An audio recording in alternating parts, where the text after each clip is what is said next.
gang members out of Colorado. We put them on a plane. We had a judge, make an order to stop, turn the plane around. Trump administration said, oh, we're already in international air, so we don't have to listen to an American judge. They paid, I think it's somewhere around $6 million to El Salvador to have them delivered and put them in prison. And so I definitely am not an advocate of any gang activity, but really what it came down to is I'm like, all right, we have now Colombia has arrested a student. He's not a U.S. citizen. They've arrested a citizen who has, I would even say, incited violence in some regards on campus, right? We've arrested a citizen for what they've said. We are now in an effort to impeach a judge for his ruling. And we have officially not just deported, but imprisoned 280 because none of them had due process. So a lot of the trolling and people that came out is, American citizen or only American citizens are allowed the constitutional rights. If you are here visiting, you are not allowed the rights. I was like, no, the U.S. Constitution. Citizen, I go to Russia. Guess what? I don't get any of those rights because I'm not in the U.S. I'm in Russia. And anyone coming here gets the rights. Those are the rights for the country. If you visit, you are given many, many rights. And one of them is due process.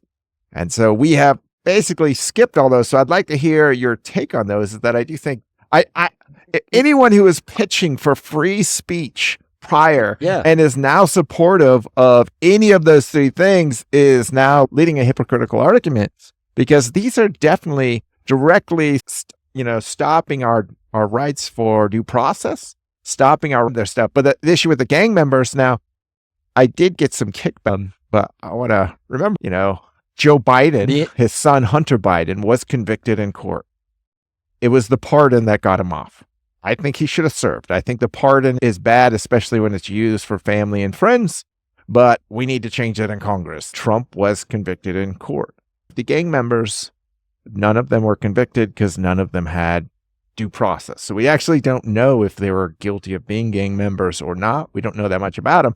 So it's hard to really, they didn't give us the ability to say whether it was bad or not because they didn't get any due process. So in this country, what do you think rights are that we should get or we shouldn't get that right?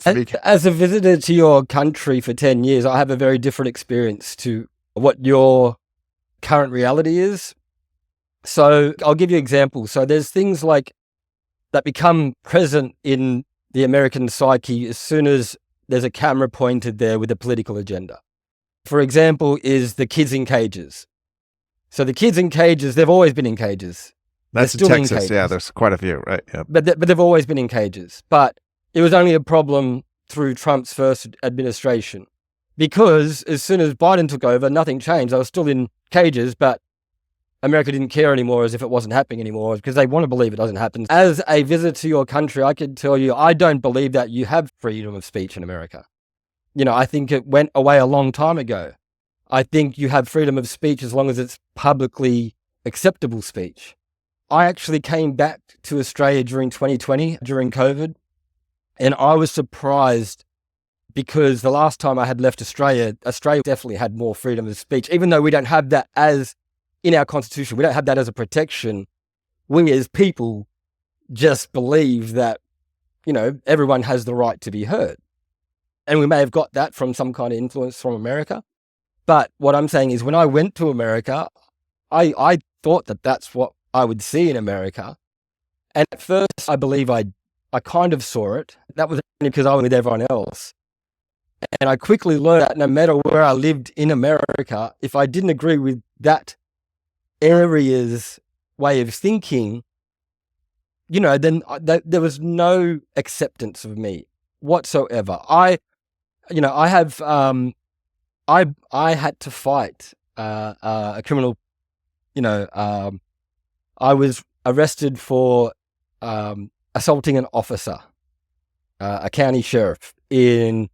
Well, we got to hear the story here now. Let me remember. Must have had to do with alcohol. Maricopa County. Have you heard of that one before?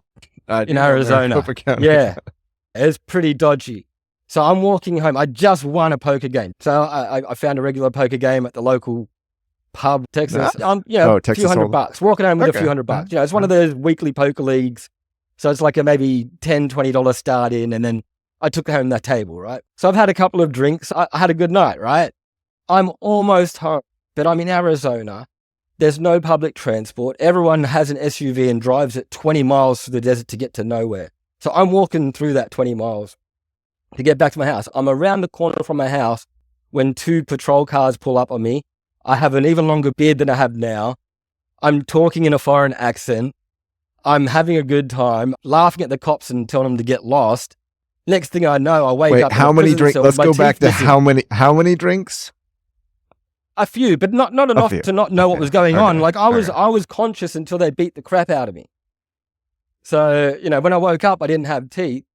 But what I'm saying is, like, they were under the suspicion, I guess, that I was probably Mexican or Middle Eastern or just a homeless person walking around for a house to break into. And because they couldn't understand me, they took it upon themselves to seize You control of me. definitely have like a Hispanic accent. I hear it now. I can hear Sure. it. Anyway, Yeah, I fought it definitely. in prison. I got it reduced to Say resisting burrito. arrest. There you go. That's Oh, it. That's all. Anyways, I fought that in court and I got it reduced to resisting arrest. You have to be real careful in But- Arizona. They will deport you. Well, what I'm saying, I had to be careful. The whole 10 years I was there, even though I was legally migrated, I was actually a permanent resident there, but it was a crime. It was a misdemeanor for me not to have my green card on me at all times in public. Wow. So I didn't feel very free at all. I actually started the last, especially with COVID coming in and everything else, when America went just batshit crazy and then convinced my country to do lockdowns and mandated COVID vaccines as well. Now, But before just that to happened, pause, because Sorry. I mean, I Yeah. know you're just walking. You're just walking. Okay. Yeah, I know walking you home. well enough that the reality is here's 2 police officers minding their 4 own police business. officers, 4 police officers, 2 minding patrol their own cars. business, driving down, Ah, yeah. and then all of a That makes sudden them a look for beer trouble. can hits the side of their car, and they stop. They get out. They're like, "Sir, are you okay?" And he's like, "Ah, shut up." Then this it is what starts a Americans do. brawl, and then the next morning, like, I didn't do anything. I was sorry. And this is sorry, what I- Americans do. They create these narratives like that to make themselves feel better about the pure American. Yes, yes.